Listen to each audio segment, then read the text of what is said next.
Imagine walking through the clean streets of Singapore, hearing the soft hum of a sleek new engine as a luxury sedan glides past. You look at the car, then you look at your phone, and you ask yourself a very simple question. How much money do I actually need to earn to own a car in this city? In almost every other country on earth, a car is a basic, everyday utility. But in Singapore, it is a high-status luxury asset that can easily cost more than a suburban house in many parts of the Western world. Today, we are going to look at the brutal, eye-watering mathematics of car ownership in Singapore on a salary-by-salary basis for 2026. Why does a basic family sedan cost nearly $200,000? What are the strict rules set by the Monetary Authority of Singapore? And at what exact income level can you finally afford to buy a car without completely destroying your financial future? Let us find out. Let us first break down the absolute insanity of Singapore's car pricing. If you buy a standard Toyota Corolla Altis with an open market value of 20,000 Singapore dollars, you are not just paying for the vehicle. The government layers on a massive chain of taxes. First, there is a 20% excise duty and a 9% goods and services tax. Then comes the additional registration fee, which starts at 100% of the open market value and scales up to 320% for luxury cars. Add in a $7,500 emissions surcharge, a registration fee of $350, and a dealer margin of $22,000. But the biggest blow of all is the Certificate of Entitlement, or COE. In May 2026, the price of a Category A Certificate of Entitlement sits at a staggering 124,229 Singapore dollars. This means that a basic $20,000 Toyota Corolla Altis will cost you exactly 190,000 Singapore dollars on the road. And if you think you can just borrow your way out of this, the Monetary Authority of Singapore has written some of the strictest car loan rules on the planet. For any car with an open market value under $20,000, the maximum loan-to-value ratio is capped at 70%, meaning you must pay 30% of the final price in cash. For our Corolla, that is a massive 57,000 Singapore dollars of pure cash down payment before you get the keys. If the car's open market value is even $1 over 20,000, your loan cap drops to 60%, requiring a 40% cash down payment. Furthermore, the maximum loan tenure is strictly limited to 7 years, and while the flat interest rate sits at a seemingly low 2.78% per annum, the flat rate calculation means your actual effective interest rate is closer to 5.3%. But the upfront cost is only the beginning. Owning a car in Singapore means paying to keep it on the road every single day. Your annual road tax for a 1.6-litre engine is 742 Singapore dollars. Car insurance averages 1,500 Singapore dollars a year. Parking at your HDB flat costs 80 Singapore dollars a month, while shopping mall and office parking can easily add another $150. Then you have the electronic road pricing, or ERP, which costs about $100 a month as you pass under the active gantries during rush hour. With 95-octane petrol averaging 2 Singapore dollars and 90 cents per litre, a typical driver spending $63 a week on fuel will spend $275 a month.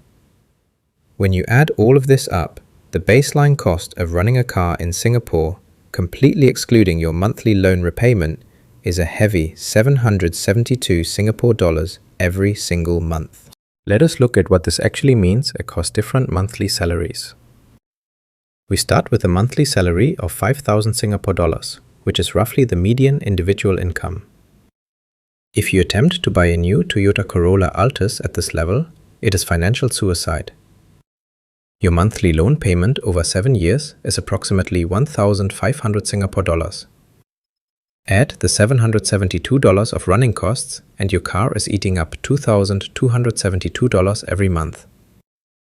Once you deduct your compulsory Central Provident Fund contribution of 20%, you are left with just $4,000 of take-home pay, meaning your car is consuming nearly 60% of your disposable income.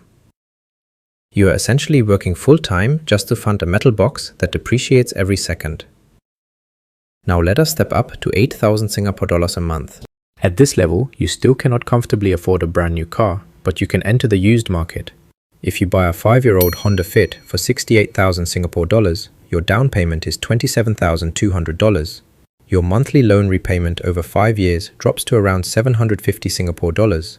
Combined with $650 of running costs, your total car expense is $1,400 a month. This represents about 20% of your take-home pay. It is tight, but if you are single, childless, and have a modest mortgage, it is a viable, realistic option. Next is a salary of 12,000 Singapore dollars a month. This is the exact bracket where a brand new, entry-level Japanese car finally makes financial sense. With your $5,800 monthly take-home pay after pension deductions, a monthly car expenditure of 2,300 Singapore dollars represents 19% of your gross income. Your household budget remains secure, your retirement savings can keep compounding, and you can enjoy the reliability of a brand new vehicle without stressing. Finally, we reach the top 5% of Singapore, earning 20,000 Singapore dollars a month or more. This is the elite bracket where you can comfortably walk into an authorized dealer and drive away in a premium European car like a BMW 3 Series or a Mercedes C-Class starting at 280,000 Singapore dollars. Your 40% down payment is a massive 112,000 Singapore dollars in cash. Your monthly loan repayment is $2,400 and your total monthly auto expense is around $3,200. On a $20,000 salary, this is an easy, stress-free expense that allows you to enjoy the highest level of lifestyle luxury while still aggressively building your investments. Here is the ultimate lesson of the Singapore car market. A car is not a wealth-building asset. It is a massive consumer expense designed to extract maximum cash from your pocket. If you do not genuinely need a vehicle to run a business, utilizing Singapore's world-class public transit and occasional taxi rides is the smartest, fastest shortcut to financial freedom. The wealthy people in this city do not buy luxury cars just because they can. They buy them only when the cost of ownership represents a minor fraction of their active cash flow, leaving the bulk of their money free to compound tax-free in REITs and global index funds. Focus on building the cash flow engine first, and the luxury will follow naturally. If this video helped you see the Singapore car market in a new light, do me a favor and smash that like button to help other Singaporeans find this content. Subscribe to the channel, turn on notifications so you never miss our next financial breakdown, and let me know in the comments, is owning a car in Singapore worth the price to you? Thank you for watching, and I will see you in the next one.